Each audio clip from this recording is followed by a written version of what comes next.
한 아이가 그 애완용 거북이를 가지고 놀다가 그걸 떨어뜨렸어요. 그래서 이 거북이가 땅바닥에 떨어지면서 대굴대굴 굴러가 버린 거예요. 꼼짝을 않고 있으니까 아이가 놀래가지고 거북이가 죽었다고 막 엉엉 울었어요. 엄마는 그 아이를 달래기 위해서 얘야, 그러면 우리 거북이 장례식을 치러주자. 그래가지고 장례식을 시작을 했어요.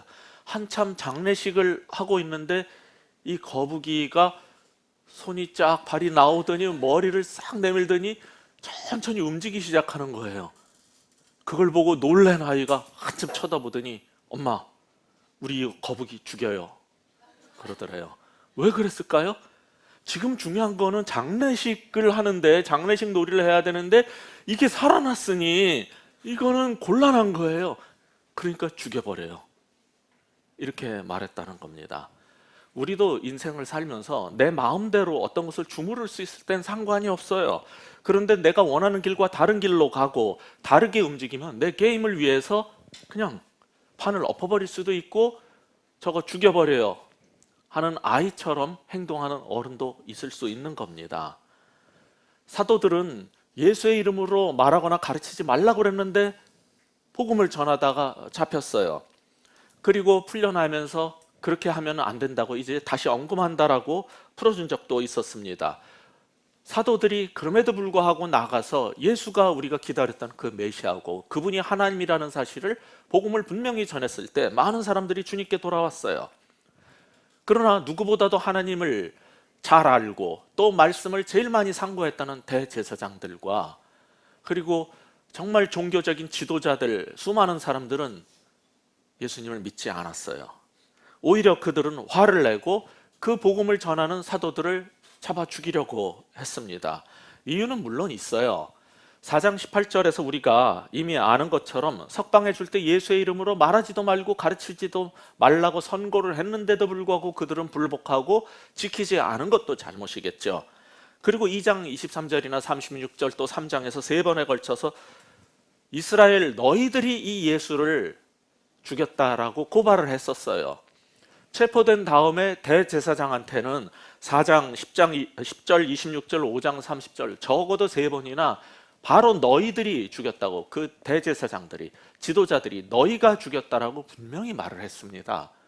그러니 이거는 뭐 보통 화가 안 나겠습니까? 어디 감이 되들어요. 지까지 것들이 뭔데 이 예루살렘 전체를 끌고 가는 공회의 그 공회원들, 이 국회의원들을, 이 정부 요인들을 또는 이 법정에 판결을 내릴 수 있는 이 판사들한테 어디 감이 되들어요. 기분이 너무 나쁠 거예요. 그래서 하는 행동이 33절에서 우리가 읽은 것처럼 그들이 듣고 크게 노하여 사도들을 없이 하고자 할세, 그들이 이 사도들을 죽여버리려고 한 겁니다. 감히 우리 권세에 이것들이 도전을 해? 그들은 격분했어요. 자, 이 사람들이 어떤 사람이냐면 아까 말씀드린 것처럼 사랑의 하나님을 안다는 사람들이에요. 자비와 공의와 이런 모든 긍휼에 대해서 외친다는 그런 하나님의 사람들이에요. 그런데 자기 권위에 도전하고 있다는 생각이 딱 들자 즉각적으로 진노해서 화가 나가지고 죽여버리겠다라고 나온 겁니다. 그런데 이상한 게 있어요. 지난주에 우리가 자세히 보지는 못했지만 30절을 보시면 너희가 예수를 나무에 달아 죽였다라고 분명히 말해놓고 31절에 이상한 이야기를 또 꺼낸 게 있습니다. 뭐라고 그랬냐면 31절에 보시면 하나님께서 예수님을 살리시고 오른손으로 높여서 임금과 구주로 삼았는데 그 이유를 무엇 때문이라고 말하고 있어요? 31절 보세요. 왜 그렇게 했다고요? 이스라엘에게 회개함과 죄사함을 주시려고. 그러니까 지금 사도가 어떤 행동을 하고 있는 거냐면 너희가 예수님을 못 박아 죽였다고 그들의 죄를 지적해가지고 그들이 화가 나고 기분이 좀 나빠서 죽이려고 하는데 그 말과 함께 다른 말을 했어요. 그런데 하나님께서 그를 살리신 이유는 너희 이스라엘을 회개하고 용서받게 하고 구원하려고 했다는 거예요. 보통 우리 같으면 감히 내 권위에 도전을 해 나를 불쾌하게 해, 기분 나쁘게 해, 가만 안 내버려도 죽여버릴 거야, 이게 끝이에요. 그런 복음을 전하는 사람들에게 대들은 사람에게도 기분 나빠요. 감히 하나님의 생명의 복음을 전했는데 우리를 옥에 가두고 그래? 니네들은 죽었어. 이게 보통 인간이에요. 근데 그들에게 사도들이 입을 열어서 하는 얘기가 하나님께서 그 예수를 다시 살리신 이유는 너희들을 구원하기 위해서입니다 라고 얘기를 하는 거예요. 이게 종교성으로 똘똘 뭉친 이 대제사장들하고 사도들의 다른 점이에요. 사도들은 자기들을 그렇게 핍박하고 힘들게 하는데도 너희를 구원하기 위해서 그 예수를, 너희가 죽인 예수를 살렸습니다라고 말할 수 있는 사람들이에요. 일반적인 종교인들은 그게 힘들어요. 그러나 사도들은 그런 면에서 완전히 다른 모습을 보여준 거죠. 이 놀라운 용서와 화해와 구원의 복음을 전했는데도 이 종교 지도자들은 그러나 회개하지 않습니다. 오히려 이 죽이려는 그 마음만 더 강해진 것 같아요. 이상해요. 왜 그럴까요? 보통 사람이라면은 처음에 기분 나쁜 소리를 했어요. 네가 잘못했다 그러면은 처음에는 우리 다 그렇습니다. 인간이니까 아니 도대체 내가 뭘 잘못했다고 저 사람들이 저러는 거야 라고 화를 낼 수도 있어요. 근데 어저께 그 광화문 집회 때 어느 중학교 1학년 학생이 그랬다면서요. 자유 발언 시간에 그런 것 같은데 그 보도에서 보니까 요번 이 일을 통해서 저는 배운 게 있습니다. 사람이 생각이 있어야 된다는 겁니다. 생각이 있다면 뭐 이런 얘기를 했대요. 근데 어떤 사람도 처음에는 다 화가 날 수 있어요. 자기가 잘못했다는데 뭐가 그렇게 좋겠어요? 그럼 화가 납니다. 그런데 생각이라는 게 있다면 저 사람들이 왜 이렇게 화를 낼까? 정말 나한테 문제가 없는 건가 생각을 해보게 돼 있어요. 아니 이 사람들은 대제사장이고 안다는 사람이고 지식인들이고 괜찮은 사람들 아닙니까?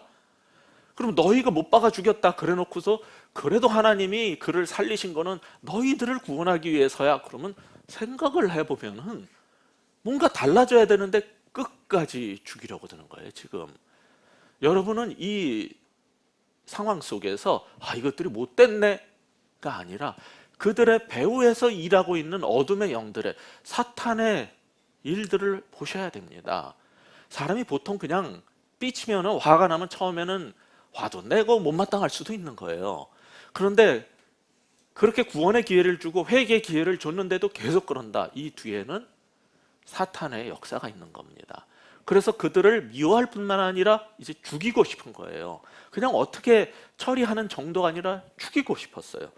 이 사람을 그냥 막 죽이고 싶은 이 마음이 들 때에는 우리는 정말 깨어 있어야 돼요. 이것이 내 분노인가 아니면은 어둠의 영의 노예로 내가 지금 행동하는 것은 아닌가 분별해 봐야 하는 겁니다. 이제 사도는 정말 바람 앞에 촛불처럼 됐어요.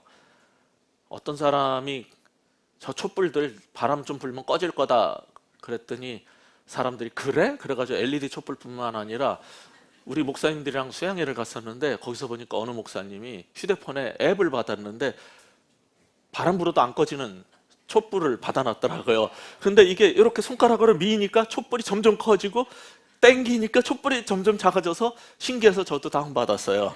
근데 못 갔어요. 거기는 못 갔지만 왜? 저는 설교 준비를 해야 되니까. 근데 못 갔지만은 정말 이 일로 IT 발전에도 큰 기여를 하게 된 것 같아요. 그래서 여러 가지 이런 상황 속에 있는데 어쨌거나 이 사도들의 목숨은 풍전등화예요. 바람 앞에 촛불입니다. 그때 한 사람이 나타났어요. 그 사람이 누굽니까? 34절 35절입니다. 같이 읽어보겠습니다. 바리새인 가말리엘은 율법교사로 모든 백성에게 존경을 받는 자라. 공회 중에 일어나 명하여 사도들을 잠깐 밖에 나가게 하고 말하되 이스라엘 사람들아 너희가 이 사람들에게 대하여 어떻게 하려는지 조심하라. 여기 바리새파 율법의 선생인 가말리엘이라는 사람이 나와서 자유 발언대에 선 것 같아요. 그는 그 당시에 이스라엘로부터 라반이라는 칭호를 받았던 사람입니다. 라반이라는 말은 우리 주님이라는 뜻인데 어떤 율법사에게 그런 호칭을 주는 것은 굉장히 예외적인 일이에요. 그것은 다시 보기 어려운 정말 이 시대 최고의 율법사에게만 주어진 호칭이 라반이에요. 가말리엘은 라반 가말리엘로 그렇게 불렸던 사람입니다. 어느 정도로 이 사람이 대단했냐면 당시에 랍비 전승에 의하면은 라반 가말리엘 원로가 죽자 율법의 영광이 사라져버리고 그 순수함과 절제가 죽어버렸다라고 칭할 정도였어요. 이 정도로 존경받던 사람이기 때문에 그의 말은 대단한 영향력을 끼쳤던 거예요. 오죽하면은 지금 여기에 주도권을 가진 사람이 누구냐면은 이 그 사내들의 공회에는 주도권은 누가 갖고 있냐면은 대제사장, 그리고 그 대제사장과 함께하는 사두개 사람들이라는 사람이 있죠. 사두개파 당이 하나 있었어요. 사두개 당이 있었는데 이 사람은 다른 당이에요. 바리새라는 다른 당이에요. 근데 그가 딱 입을 열어가지고 저 사람들 내보내고 우리끼리 내부적인 토의가 필요합니다. 내보냅시다. 하면은 다 말을 들었어요. 굉장한 영향력을 가졌던 거예요. 그러니까 자기 당 사람들에게만, 우리들도 정치적으로 자기가 지지하는 게 있겠지만은 분명히 정치적인 색깔이 다른데도 존경하고 듣는 사람이 있어요. 그런 위대한 지도자였던 거죠. 그래서 이제 이 사람의 영향력이 어느 정도였냐면 사실은 사도행전 뒤에 22장에 가면 여러분이 보실 수 있겠지만은 사도 바울이 회심하기 전에 바로 이 가말리엘로부터 신학을 배웠어요. 말씀을 배웠어요. 그 정도로 당대 최고의 그러한 학자였지요. 그의 영향력으로 이제 잠시 사도들을 내보낸 거예요. 근데 저는 성경을 볼 때마다 항상 궁금한 게 많아요. 여러분은 뭐 성경을 많이 읽으셔가지고 궁금한 게 별로 없는지 모르지만 저는 이거 읽을 때마다 정말 이상해요. 아니, 사도들을 다 내보냈어. 그러면 거기에 지금 가말리엘하고 대제사장하고 사도급회하고 논쟁이 붙었어요. 근데 이 얘기를 누가 알고 썼지? 누가는 거기에 있을 수가 없어요. 누가는 분명히 거기 있을 수 있는 그런 존재가 아니에요. 누가가 없었어요. 사도행전의 저자가 1차 저자는 누가예요.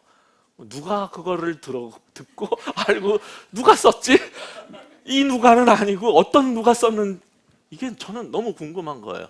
근데 계속 이제 공부를 하면서 발견하게 된 것은 성경에는 1차 저자와 함께 내포 저자가 있는 거예요.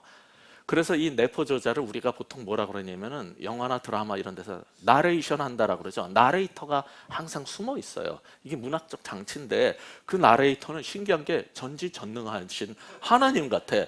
심지어는 예수님이 피곤하여 주무셨더라 말 안 해도 다 알아요. 예수님이 화가 나셨다 다 알아요. 사탄의 마음속에도 들어가고 유다가 팔아먹으려고 했던 것도 다 알아요. 모르는 게 없는 이 나레이터가 항상 성경에 포함되어 있어요. 이게 성령의 감동으로 성경을 기록하면서 그런 내포저자 나레이터를 통해서 성경이 기록되고 있는 거예요. 그래서 이것을 하나님께서 다 모든 걸 감찰하시는 그분이 지금 다 보고 그 얘기를 이제 써놓고 있는 거예요. 그런데 아무튼 이 사내들인 공회원들이 너무너무 화가 나가지고 저거 없애버리고 싶다라는 생각이 들어가지고 그렇게 하려고 그러는데 라반 가말리엘이 나서가지고 이제 잠깐 말린 거예요. 그러면서 하는 말이 너희가 이 사람들에 대하여 어떻게 하려는지 조심해라 라는 말을 했어요. 이 사람의 머릿속에는 모든 것의 진실은 시간이 지나야지 알 수 있는데 이렇게 조급하게 판단을 하면 안 된다는 거였습니다. 사실 이 가말리엘이 아니었으면은요, 이거 사도 베드로와 요한이나 뭐 이런 사람들이 스데반보다 먼저 순교자가 될 뻔했어요. 근데 가말리엘이 나서가지고 그들이 죽음을 면하게 됐는데 이제 이 가말리엘이 자기의 논증을 하기 위해서 역사적인 사례 2가지를 판례 2개를 꺼내오는 거예요. 그 중에 이제 첫 번째 것이 36절입니다. 같이 읽어보겠습니다. 이전에 드다가 일어나 스스로 선전하며 사람이 약 400명이나 따르더니 그가 죽임을 당하며 모든 사람들이 흩어져 없어졌고, 먼저 이 튜더스라는 이 드다 얘기를 꺼낸 거예요. 이 사람은 굉장히 많은 사람들을 미혹해가지고 헌금을 굉장히 많이 취했어요. 재산들을 많이 받아냈고 자기 추종자를 엄청나게 많이 만들었어요. 완전히 하나님 나라인 이스라엘의 비선 실세였어요, 이들이. 근데 이 사람들이 자칭 예언자로서 행동을 해가지고 뭐라고까지 했냐면 내가 명령하면은 이 강물을 둘로 쪼개가지고 너희들이 쉽게 강을 건너게 만들 수도 있다라고 혼장담을 해서 사람들이 추종을 했던 거예요. 하도 많은 사람들이 속고 사회적으로 무리가 생기니까 이 사람이 AD 44년에서 46년에 이제 벌어졌던 일인데 당시 유대 총독인 쿠스비우스 파두스라는 총독이 이거 안 되겠다 그래가지고 기마병을 보내서 처치를 해버렸어요. 그 와중에 추종자들이 얼마나 저항을 했는지 굉장히 많은 사람이 죽었지만은 다행히 생포를 해가지고 목을 쳤어요. 참수를 시켜서 예루살렘으로 보내버렸어요. 그 사건을 지금 이 가말리엘이 염두에 두고 얘기를 하고 있는 겁니다. 그런데 사실 이 드다의 문제는 36절에서 보듯이 일어나 스스로 선전한 사람이에요. 이게 무슨 말이냐면은 자기가 뭐 좀 대단한 썸바디쯤 된다고 생각을 하고 의시됐다 하는 거예요. 이 드다의 문제는 이거였는데 시간이 지나서 해결된 건 아니에요. 가말리엘의 얘기는 틀린 거예요, 사실은. 실제는 총독이 군사를 보내가지고 진압을 해버린 거거든요. 그래서 이 문제가 해결이 됐지만은 나중에 생각을 해보면은 결국은 시간이 지나면 다 해결되지 않냐, 이런 관점에서 그냥 가말리엘은 얘기를 그 사건을 가지고 꺼내서 얘기를 한 거예요. 그리고 나서 두 번째 사례를 든 게 37절에 나오는 갈릴리 유다 사건입니다. 우리 같이 또 읽어볼까요? 그 후 호적할 때 갈릴리의 유다가 일어나 백성을 꿰어 따르게 하다가 그동안 망한 즉 따르던 모든 사람들이 흩어졌느니라. 사실 그 당시의 역사책 중에 하나가 요세푸스가 쓴 역사책이 있는데 거기에는 갈릴리 사람 유다 얘기가 두 사건이 나옵니다. 하나는 드다가 앞에 나왔던 그 총독 파두스 얘기가 다 맞춰지고 그 다음 후대 총독인 티베리우스 알렉산드로가 통치할 때 갈릴리에 유다라는 사람이 있었는데 그 아들인 야고보와 시몬을 우리가 아는 것처럼 십자가에 못 박아 처형을 했던 얘기를 꺼냈어요. 그때 폭동이 일어났었다는 거죠. 작은 폭동. 그 얘기가 하나고, 또 하나는 이상하게 드다 사건이 벌어지기 훨씬 전에 퀘리노라는 사람이 유대에서 호적 등록을 명한 적이 있어요. 역사를 보면은. 그때 야고보와 시몬의 아버지인 갈릴리 사람 유다가 백성들을 선동해서 로마 제국에 반기를 들게 했다는 사건을 회상해서 얘기하는 게 있어요. 둘 중에 하나일 것 같은데 문제는 이 두 사건 다 역사적으로 지금 이 자유주의자나 불신자들이 볼 때 안 맞아요. 왜냐하면 이 사도행전은 AD 33년에 예수님 돌아가시고 그 다음 해쯤에 있을 텐데 이건 10년 후의 사건이거든요. 이게 안 맞아요. 아마 이 성경을 쓸 때 후대에 그런 전승들을 통해 가지고 이것이 가미되고 점점 확장이 됐을 것 같아요. 분명한 거는 가멜리엘이 얘기했던 것을 논증을 하기 위해서 여러 사건을 끌어댄 것 같은데 그거는 어떤 사람들이 후대에 편집한 것 같고, 가멜리엘이 말하고 싶었던 거는 분명하게 여기 나온 게 논지가 이거예요. 38절에 보면은 이제 내가 너에게 말하노니 이 사람들을 상관하지 말고 내버려 좀 두려는 건데, 왜냐 그런 주장을 하는 근거는 38절 후반부에 있는 것처럼 뭐라고 되어 있습니까? 이 사상과 이 소행이 사람으로부터 났으면 무너질 것이요 라고 주장을 한 거예요. 가말리엘의 논지 속에는 너무 이렇게 성급하게 가지고 한 사람의 목숨을 처형하는 일을 너무 서두르면 안 된다. 두고 보면은 이것이 하나님으로부터 났으면은 그럴 수 없겠지만 하나님으로부터 난 일이 아니라면은 시간이 지나면 다 저절로 해결될 거다라는 입장을 가지고 얘기를 한 거예요. 이런 가말리엘의 분명한 논지와 변증 때문에 사도들은 처형을 면하게 됐어요. 그런데 우리들이 아는 건 뭐냐면은 아무리 시간이 지나도 이것이 만약에 하나님으로부터 난 일이 아니라면은 저절로 없어질 것이요 했는데 저절로 없어졌습니까? 사도들이 전한 복음과 그 교회가 없어졌습니까? 점점 흥황했어요. 그리고 오늘날 우리에게까지 이르렀어요. 그 얘기는 다른 말로 무슨 말입니까? 이거는 하나님으로부터 난 일이라는 거예요. 그렇다면 이게 하나님으로부터 난 일이라면은 39절 같이 읽어보겠습니다. 만일 하나님께로부터 났으면 너희가 그들을 무너뜨릴 수 없겠고 도리어 하나님을 대적하는 자가 될까 하노라. 가말리엘의 생각 속에는 뭐가 있었냐면 율법을 굉장히 잘 알고 하나님을 깊이 따르던 사람이었기 때문에 비록 그 사람이 기독교인은 아니었어요. 예수교인은 아니었지만은 하나님의 일에 대해서 너무 잘 알고 있었던 이 가말리엘의 관점으로 볼 때 만약 하나님께로 난 거라면은 그게 진짜 그런 거라면 시간이 지나도 없어지지 않고 그렇다면 하나님의 일인데, 그렇다면 너희들이 만약에 행동을 잘못하면 하나님을 대적하는 행동이 될 거라는 거예요. 이 사람이 그리스도인이 아니래도 하나님은 이의 입술을 통해 가지고 하나님의 말씀을 하신 거예요. 우리는 그런 거를 성경에서 여러 번 봐요. 구약에서도 이방의 왕을 통해서 하나님이 사람들을 구출하기도 하고 처형하시기도 해요. 신약에서도 예수님이 십자가에 못 박혔을 때 저는 유다의 왕이라고, 유대인의 왕이라고 써붙이게 했고, 많은 사람들이 십자가에서 그 사건을 보면서 저 사람은 진짜 하나님의 아들이었다라고 이방인들이 말을 해요. 그들은 하나님을 모르지만 하나님은 돌들을 통해서도 자신의 뜻을 펼치시기 때문에 믿지 않는 사람을 통해서 예수교인이 아니래도 하나님의 말씀을 할 수 있어요. 그러니까 가말리엘을 통해 가지고 지금 경고를 하고 있는 거예요. 이 사도행전을 읽으면서 그래서 우리가 받게 되는 첫 번째 교훈이 있어요. 뭐냐? 성부 하나님께 대적자가 되지 말라는 거예요. 하나님의 일에 민감한 사람이 되라는 거예요. 하나님의 일에 우리의 영이 깨어 있지 않으면은 성부 하나님께서 일하시는 거에 우리가 대적자가 될 수 있어요. 그럼 굉장히 위험한 일이 된 거예요. 가말리엘은 그 얘기를 지금 하고 있는 거예요. 너희들이 사도들을 함부로 처단하다가 나중에 하나님을 대적하는 자가 될까 두렵다 라고 설득을 한 거죠. 이 말에 그들은 완전히 설득을 당했어요. 그래가지고 그들을 놓아주기로 한 거예요. 근데 이 가말리엘이 아무리 성경을 많이 알아도, 구약이지만 그 당시에 굉장히 신기한 것 같아요. 사도들이 하는 말과 행동을 다 관찰해 보건대 그 사람은 관심 있어서 자주 뭐 기적 일으키는 이런 걸 봤을 사람은 아니에요. 그런데 지금 잡혀와가지고 말하는 거, 행동하는 거, 그 표정 이런 걸 딱 보고 느낀 거죠. 어쩌면 저들 뒤에 하나님이 일하고 계실지 모르겠다는 게 딱 느껴졌던 것 같아요. 저는 이 시대에 우리 그리스도인들이 무슨 얘기를 하면은 반발도 있고 무시하는 사람도 있고, 더 우리보다 높은 위치에 있는 사람, 더 돈 많은 사람, 권력가들이 우리 그리스도인들이 복음을 전할 때 무시하고 죽이려고 들지만은 어떤 사람을 보면 손을 못 대요. 왜 그런지 아세요? 그가 우리보다 많이 배워서가 아니에요. 그가 우리보다 높은 자리에 있어서가 아니에요. 분명히 내 직장에 쫄병인데 함부로 못하겠어요. 저 사람은. 왜 그래요?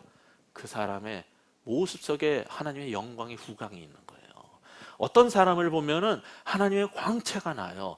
그 얼굴 속에서 하나님의 거룩이 나타나고 사랑이 나타나요. 그 사람은 손 못 댑니다.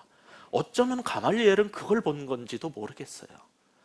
저는 이런 걸 보면서 우리들이 자신의 얼굴과 삶과 언행의 모든 거에 있어서 하나님의 빛을 비추는 사람이 돼야 된다는 걸 많이 느껴요. 그래야지 정말 이런 위협 속에서도 누군가는 그것을 보고 저들을 함부로 처리하지 말아라 라고 말할 수도 있는 거예요. 분명한 것은 성부 하나님의 일에 대적자로 살면 안 되겠고, 우리는 정말 하나님의 영의 일에 민감한 그런 존재가 됐으면 하는 것이죠. 근데 사실 가말리엘이 이렇게 말할 수 있었던 것은 그가 갖고 있었던 어떤 성경을 접근하는 방식이라든지 신학의 차이가 있어서 그래요. 아까도 말씀드렸지만 이 사내들인 공회를, 그 기득권을 갖고 있었던 존재는 누구냐면은 대제사장이고, 또 하나 거기에 결탁한 사람이 있었는데 사두개파라는 당파 사람들이에요. 이 사두개인들은 그 신앙이 어떤 사람이냐면은 오늘날의 이 강남의 보수적인 대형교회 목사님들하고 굉장히 유사한 사람들이에요. 이 대형교회 장로 권사님들하고 상당히 유사한 신앙을 가진 사람들이 바로 이 사두개인들이에요. 이 대제사장하고 이 사두개인들의 그 성경을 접근하는 방식이 어떠냐면은, 오늘날에는 사실 신학적으로 세 그룹으로 나뉩니다. 모든 교회와 신학자들이, 그리스도인들도 마찬가지예요. 뭐가 있냐면 하나는 자유주의자가 있어요. 특히 1, 2차 대전 이후에 많은 사람들이 고통받고 상처받았을 때 그들을 위로해 준 사람들이 사실 자유주의자들인데, 이들은 성경을 보면서 아까 말씀드린 그런 구절을 보면 성경이 뭐 이거 틀리는 말도 있어, 이거 역사도 안 맞네, 뭐 이런 걸 보면서 이거 인간이 쓴 책이야 이래가지고 이걸 못 믿겠다 하는 사람들이에요. 그러니까 이거는 인간이 썼으니까 하나님이 인간에게 주신 이성과 논리와 합리성을 동원해서 우리가 이거를 판단하고 이거를 다룰 수 있다라고 접근을 한 거예요. 근데 그런 사람들에 대해서 너무 모욕적으로 느끼고 화가 나가지고 반발하고 나온 사람들이 있었는데 그들을 근본주의자라고 그래요. 이 근본주의자들은 성경에 있는 모든 것들은 성경은 완전 무오류한 하나님의 말씀이니까 이거는 하나도 틀린 게 없다. 완전 무오류하다. 그리고 성경에 나온 것처럼 정말 예수님은 동정녀로부터 탄생했다. 당신네들이 과학적으로 믿어지든 안 믿어지든 하나님은 살아계시고 역사하셔서 천지를 지으신 분이라면 동정녀, 남자 없이도 사람을 태어나게 할 수 있다. 그걸 분명히 믿었고 예수님이 재림하실 것이다. 이런 성경이 말하는 제일 펀더멘탈한 거, 근본적인 것들을 확실하게 주장하고 나온 사람들이 근본주의자예요. 이 한국의 보수 기독교는 이 근본주의적인 입장에서 성경을 접근합니다. 문자적으로. 그러니까 대제사장들과 사두개파는 그런 사람들이었어요. 근데 이상한 게 근본주의적인 신앙을 가진 사람들은 항상 권력과 정치에 결탁을 하는 습성을 보여요. 이 유대 땅에서도 그랬고 오늘날의 20세기, 21세기 한국교회도 그래요. 가장 보수적인 사람들이 가장 권력하고 결탁을 해서 그들이 비윤리적이고 어떤 나쁜 짓을 해도 그들을 위해서 축복해주고 기도해주고 그들과 함께 해가지고 우리 교세를 늘리는데 항상 도움을 입어요. 이게 어떤 사람이냐면 자유주의자들은 절대로 안 그래요. 우리가 볼 때는 그들은 신앙이 없는 사람처럼 보이지만 그들은 정의와 공의를 주장했고 보수 기독교인 사람들은 정말 하나님을 잘 따르는 것 같지만 성경에 있는 고아와 과부와 가난한 자들을 무시해버려요. 그리고 권력가들의 붙은 사람이 사두개파거든요. 그 당시에 이 사두개인들이 완전히 문자적 성경 접근을 하는 부류들이에요. 굉장히 보수 신학을 가졌기 때문에 토라의 구약에 안 나오는 예수의 부활을 우리는 못 믿겠다는 거고, 근데 반대파가 하나 있었는데 이제 그런 게 뭐 예를 들어서 새누리당이라면 또 민주당 뭐 이런 게 있어야 될 거 아니에요. 다른 파가 바리새파예요. 이 바리새파 사람들은 우리들은 자꾸 그 복음서에서 예수님한테 하도 혼나가지고 이것들이 신앙이 아주 이상한 사람들 취급을 하지만은 그들은 그 당시에 가장 뛰어난 신앙생활을 하던 사람이에요. 근데 이 사람들은 성경을 완전히 문자적 접근만 하면 안 되고 플러스 하나님의 섭리를 봐야 된다는 거예요. 이들은 하나님께서 시대에 따라서 일하시는 게 있는데 그거를 보고 하나님이 지금 시대에 이렇게 일하시면은 그것도 우리는 존중해야 된다는 입장이었어요. 그러니까는 영적으로 굉장히 깨어있는 사람이 토라가 이렇게 말하고 있지만 이 시대에는 우리가 이렇게 살아야 된다라고 이야기하고 그렇게 살면요, 그들은 누구보다도 금식하고 기도하고 열심히 살았거든요. 그거를 전통으로 삼았어요. 우리 교단은 그래서 새벽 기도를 합니다. 우리는 철회를 하겠습니다. 우리는 금식 기도를 합니다. 라고 하고 그렇게 정말 최선을 다해서 살았어요. 그런데 시간이 지나면서 이 열심당원들의 그러한 종교적 전통이 쌓이고 그러면 어떤 일이 생기냐면은 하나님이 주신 십계명과 토라보다 더 많은 게 생겨요. 그러니까 그들은 장로들의 유전이라고 예수님께서 지적하셨던 그게 굉장히 많았어요. 왜 많았냐면 항상 하나님께서 이 시대에서 일하는 걸 보고 성경을 재해석해야 된다는 거예요. 그래서 그들의 전통을 종교적 열성에 의해서 쌓인 것들을 계속 답습을 했기 때문에 나중에 가서는 예수님께서 니네들은 하나님의 말씀보다 장로들의 유전을 더 존중하냐? 나쁜 놈들. 이렇게 나오게 된 거였어요.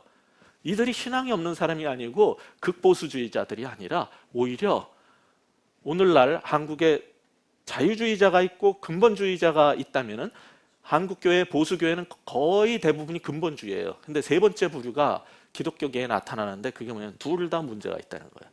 자유주의자들은 세상은 품었을지 모르지만 신앙적으로 자유주의라서 잘못됐고 근본주의자들은 성경은 지켰는데 세상은 포기했다는 거예요.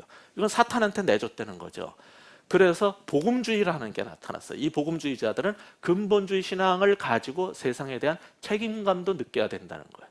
존 스타트 목사님을 위시해서 많은 사람들이 로잔 언약을 발표하면서 이제 복음주의 물결을 일으킨 거예요. 그러니까 한국 교회는 대부분이 자기를 복음주의라고 말을 하지만 목사님이나 신학자들이 실제는 근본주의예요. 근데 이 사두개파가 그런 사람이거든요. 그러니까 사두개파하고 이 대제사장은 이 사람들은 예수님을 따르는 제자들이 토라하고 다른 얘기를 하는 걸로 보이니까 죽이자고 한 거고, 바리새파는 하나님이 그들 가운데도 일하실 수 있다, 섭리를 봐야 된다라고 주장을 했기 때문에 가말리엘 같은 사람은 신학적으로 무슨 생각을 했어요? 두고 보자. 함부로 그렇게 처리하다가 하나님의 일에 대적자가 되면 어떡하냐, 이렇게 나오게 된 거예요. 그러니까 이게 그냥 기분 따라 나온 얘기가 아니에요. 이거는 그 당시의 신학적 사조와 난국에 지금 이 시대처럼 곤란한 문제가 생겼을 때 세상을 보는 관점이 다른 거예요. 가말리엘은 그런 입장을 그냥 띈 거죠. 그래서 40절에서 보는 것처럼 그들이 옳게 여겨 사도들을 불러들여서 채찍질하면서 예수의 이름으로 말하는 걸 금하고 그냥 놓아준 거예요. 아, 그래, 맞아, 좀 그럴 수도 있겠네 하는 생각이 들었겠죠. 저는 정말 이 시대처럼 옳고 그름을 분별하기 힘들어하고 그리스도인이 어떻게 살아야 되는지 분별력을 갖고 판단하기 힘들어하는 많은 경우에, 그리고 직장 생활하고 세상살이를 할 때 힘들 때 어쩌면은 우리가 사도처럼 정말 순수한 신앙과 하나님의 뜻을 온전하게 구별하진 못해도 적어도 가말리엘 같은 신중함과 분별력과 지혜라도 있었으면 좋겠다는 생각이 들어요. 이 난세에 우리는 무슨 생각을 하냐면 영웅이 나타나서 메시아가 와가지고 우리나라를 구해주고 내 신앙에 헷갈리는 걸 다 구해줄 수 있는 그런 존재가 오기를 바라지만은 그런 사람은 별로 찾기 힘들어요. 그 대신 우리에게 준 게 성경이거든요. 성경을 깊이 묵상하고 성경을 제대로 연구하고 성경을 온전히 깨닫게 되면은 그 어떤 인간이 줄 수 있는 답보다 더한 거를 성경은 계속 주고 있어요. 우리가 계속 본 것처럼 이 시대에 대한 얘기도 이 사도행전이 말하고 있고, 또 다른 시대가 오더라도 성경의 다른 걸 통해서 하나님은 분명히 말씀하셔요. 그러니까 성경이 우리에게 답인데 성경은 모르고 그냥 목사님만, 교회만 추종을 하고 다니는 거예요. 그러니까 분별력이 없는데 그런 세상에는 가말리엘이라도 좀 그런 존재라도 있었으면 좋겠다는 거예요. 너무 뭐 죽이자, 없애자 막 이게 난세가 오면요 매파가 등장하는데, 이 매파는 예를 들어서 북한이 핵을 개발을 해 미군한테 쫓아가 가지고 일러가서 우리 거기에 다 폭격해서 싹 쓸어버리자, 이런 매파도 나오는 거고 비둘기파도 나오는 거예요. 그러지 말고 현실인데 같이 평화롭게 같이 삽시다 하는 사람도 있는 거예요.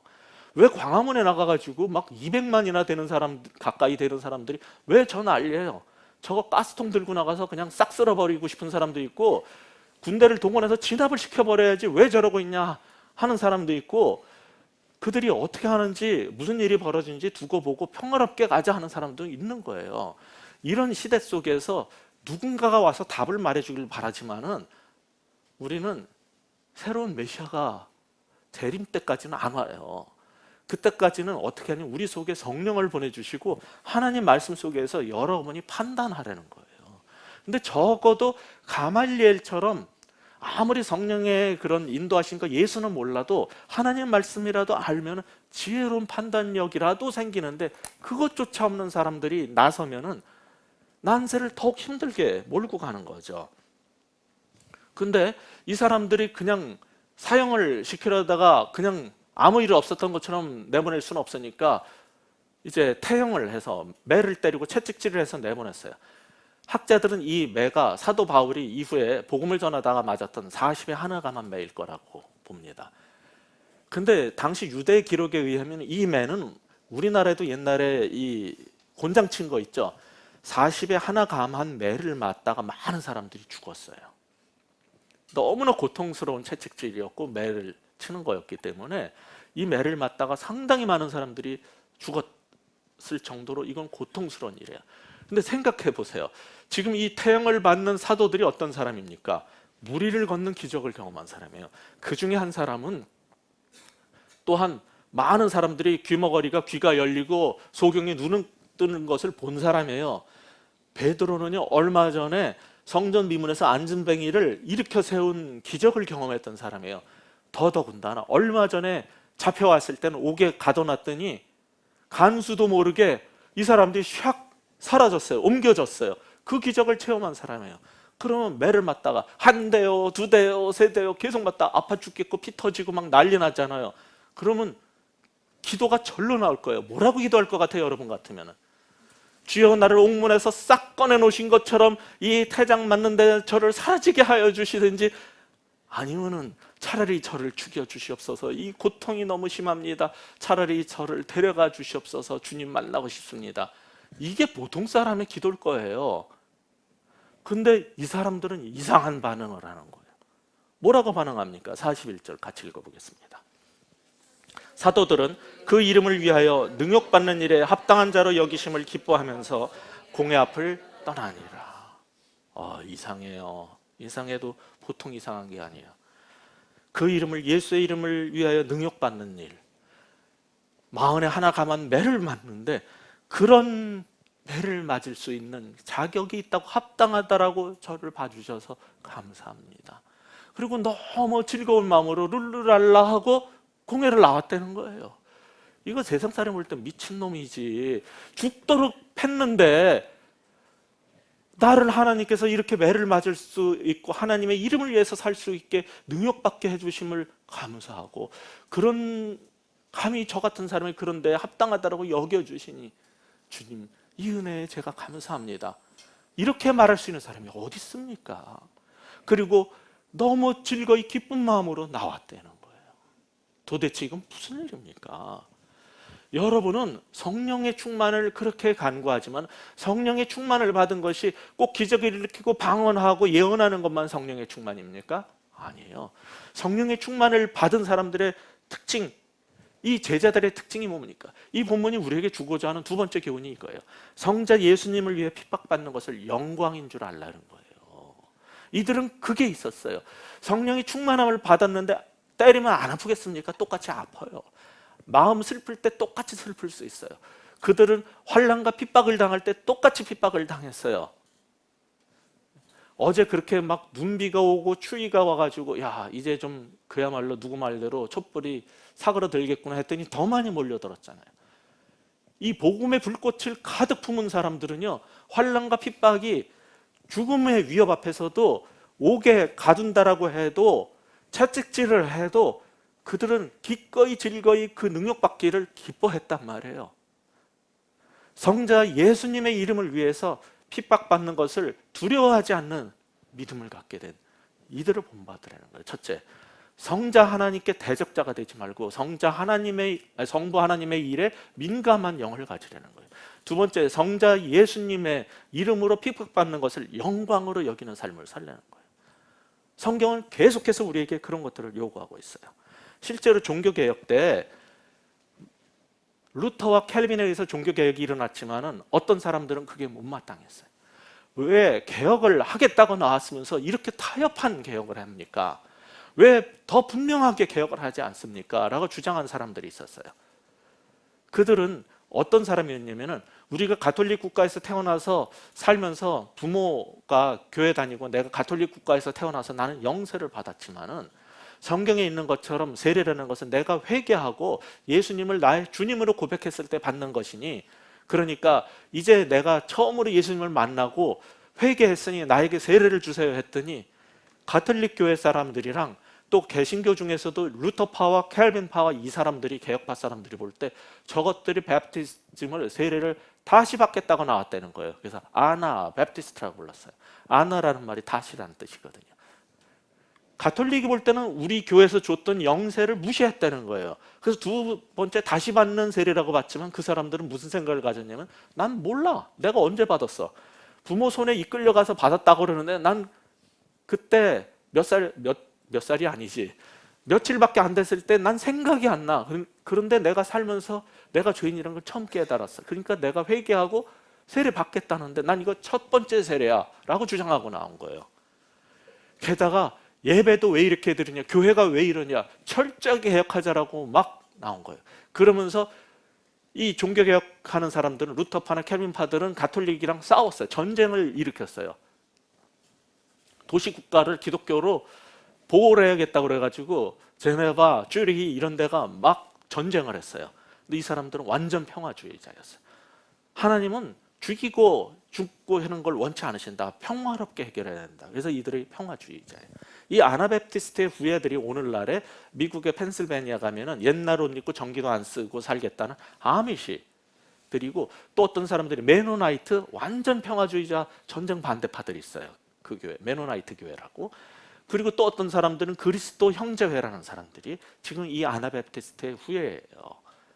근데 1500년대 16세기에 그 네덜란드에서도 아나베프티스트들이 점점 종교개혁에 불만을 품은 사람들이 개혁할 바에 철저하게 개혁하자 그리고 나온 아나베프티스트들이 계속 늘어나니까 정부에서 그들을 잡아들이라고 명령을 내려버렸어요. 그래가지고 1569년에 덜크 빌렘스라는 이 아나베프티스트가 이제 추적을 피해서 도망을 가게 되는데, 그 추적자가 계속 쫓아오니까는 겨울에 도망을 가다가 얼음이 얼은 강물을 건너서 도망을 가버린 거예요. 저기를 건너면. 근데 급하니까 이게 얼마나 얼은 건지 잘 확인도 안 하고 막 뛰어서 건너왔어요. 그러니까 추적자도 강물 얼은 걸 보고서 막 도망가니까 같이 뛰었죠. 그러다 얼음이 깨져서 빠져버린 거예요, 추적자가. 근데 뒤를 돌아다 보니 나를 죽이려고 했던 사람이 얼음이 깨지면서 죽게 됐어요. 이건 뒤돌아보지 말고 도망을 가지 살아요. 그런데 이 사람이 잠시 망설이다가 뒤돌아서 가지고 그 사람을 건져줬어요. 이 추적자가 너무 감동을 받아가지고 가라고 놔줬어요. 근데 강둑에서 그 광경을 보고 있었던 감독관이 잡아오라고 명령했어요. 잡아왔죠. 몇 주 후 그는 산채로 옷을 벗겨져 가지고 말뚝에 묶이고 그 다음에 장작을 그 옆에 쌓아놓고 산채로 태워 죽였어요. 많은 사람들이 그 사건을 알아요. 그런데도 그들은 추적자들과 칼을 들고 자기를 죽이려고 하는 사람들에게 대항하지 않고 자기 목숨을 내놨어요. 그 빌람스라는 사람은 죽으면서 주님, 하나님이여 저들을 불쌍히 여겨 주시옵소서, 그리고 죽었어요. 그렇게 해서 그 당시에 4,000명이 넘는 아나베프티스트들이 가톨릭과 루터파와 캘빈파에 의해서 처형을 당했어요. 그들은 끝까지 평화를, 그리고 말씀대로 교회가 온전해지기를, 공동체 중심의 교회, 순수한 교회의 모습, 그리고 평화, 몇 가지 그런 사항들을 외치면서 순교를 한 사람들이에요. 내가 믿는 이 복음을 위해서 내 목숨을 내놓겠다라고 한 사람들이에요. 성령의 충만이라는 것은 때로 이런 목숨의 위협 앞에서 포기하지 않는 신앙을 증거하게 만들어버려요. 이게 무서운 거예요. 여러분, 성령 충만을 제대로 받으면요, 이 세상에서 눈보라가 친다라고 해도 믿음의 삶을 살고요, 누가 나를 죽인다고 해도 이 신앙 포기하지 않습니다. 직장에서 조금 나를 힘들게 하겠다, 너 계속 믿음으로 그런 식으로 살면은 너 더 이상 진급 없어, 월급 안 올려줘 라고 불신자인 직장 상사가 할지라도 신앙을 포기하지 못해요. 내 속에서 성령의 불꽃이 불타오르는 사람은 그런 거예요. 이게 지금 여기에서 보여주고 있는 거예요. 성령 충만은 우리를 항상 예수님의 증인으로 만들어버려요. 그게 42절 말씀입니다. 마지막 42절 같이 읽겠습니다. 그들이 날마다 성전에 있든지 집에 있든지 예수는 그리스도라고 가르치기와 전도하기를 그치지 아니하니라. 이 사도행전의 원시교회 성도들은요, 기회가 오면 전도하지 않았어요. 그들은 날마다 성전에 가서 기도하면서 성전에 와서 기도하러 온 유대인들에게 계속 복음을 전했고요, 날마다 집집마다 다니면서 항상 예수가 우리가 기다렸던 그 약속된 메시아 그리스도라는 그 얘기를 가르치고 복음을 전하는 증인의 삶을 살았다라고 성경은 증언하고 있어요. 근데 이들이 주로 사역했던 터전은 성전은 기도하러 온 사람에게 복음 전하는 것이고, 이들이 그렇게 복음을 전하면서 함께 살았던 것이 각각 집집마다라고, 여기 우리말에는 그냥 성전과 집 이렇게만 번역을 했는데 원래대로 하면은 집집마다 다니면서요. 그러니까 그 당시에 이들이 증인의 삶을 살면서 복음을 전하고 했던 모든 것은 가정이었어요. 오늘 같은 건물이 없었기 때문에 그들은 직장에서 5명이 모이든 집에서 10명이 모이든 그들은 그곳을 교회로 여기고 집집마다 다니면서 사도들은 복음을 전해줬고, 그들은 그 예수의 이름으로 집집마다 모이면서 사랑을 나누고 함께 식사를 하고 평화의 공동체를 만들어갔던 거예요. 그것이 역사적 증언입니다. 이 증인의 삶은 성령 충만 받았을 때 처음 일어나는 일이 아니에요. 사실 구약에서도 계속 강조했던 거예요. 구약의 핵심이 뭐냐면은 쉐마라고 여러분 들어보셨죠? 쉐마는 신명기 6장 4절인데 이스라엘아 들으라 우리 하나님 여호와는 오직 유일한 여호와시니라 할 때 이것을 여러분이 히브리어 성경을 혹시 구할 수 있으면 이렇게 보시면요. 히브리어 성경에는 이 쉐마의 신명기 6장 4절에 조그맣게 이렇게 글씨들이 있는데 두 개의 단어가 크게 폰트를 엄청 큰 거를 해놨어요. 그게 뭐냐면 쉐마 할 때 마지막 그 아인이라는 단어가 있어요. 아 할 때 쉐마 그 단어를 굉장히 크게 해놓고 그 다음에 하나님은 오직 유일한 한 분 할 때 에하드 할 때 뒤에 달레트라는 그거를 엄청 크게 해놨어요. 두 단어를 합치면 증인이라는 단어가 돼요. 그러니까 그들은 쉐마 이스라엘을 읽는데 항상 토라를 읽을 때마다 뭐가 눈에 띄어요? 똑같은 글씨 중에 글자 두 개가 엄청 큰데 두 개가 눈에 딱 들어오면 증인으로 살라는 거예요. 이스라엘의 하나님을 믿는 사람은 증인이 되라는 게 구약 히브리어를 베낄 때부터 원래 크게 쓰는 거예요. 그렇게 지금 히브리어 성경도 다 그렇게 돼 있어요. 그러니까 이게 예수의 증인이 된다는 것은 성령 받고 처음 있었던 일이 아니에요. 하나님이 원래부터 쉐마부터 토라부터 그걸 요구했던 건데 그걸 못하던 사람들이 성령을 받고 그 일을 날마다 집집마다 다니면서 그 일을 했다라고 지금 성경에 말하고 있는 거예요.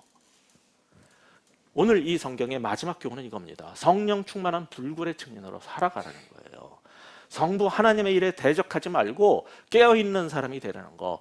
성자 예수님의 이름으로 능욕당하고 핍박받는 거 무서워하지 말고 영광으로 알라는 거. 그리고 성령 충만한 불굴의 증인으로 살아가라는 거. 이게 성부, 성자, 성령의 메시지인 거예요. 우리는 이 본문을 통해서 세 부류의 사람을 봤어요. 첫째 부류. 자기가 원하는 대로 안 움직여줘. 너무나 화가 나서 죽여버리고 싶었던 사내들인 공회의 대제사장과 사두개파의 사람들이 한 부류가 있어요.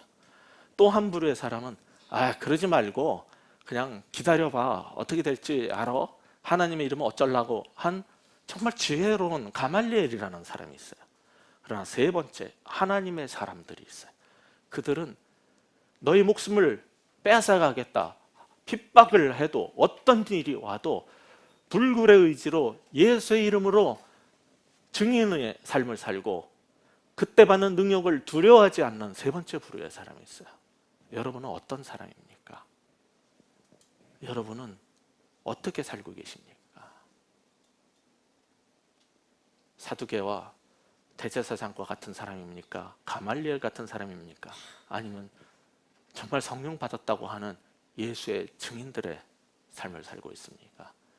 이 시간 우리 기도하시면서 하나님 나도 세상의 핍박과 환난 속에서 두려워하지 않는 증인 되게 하여 주옵소서.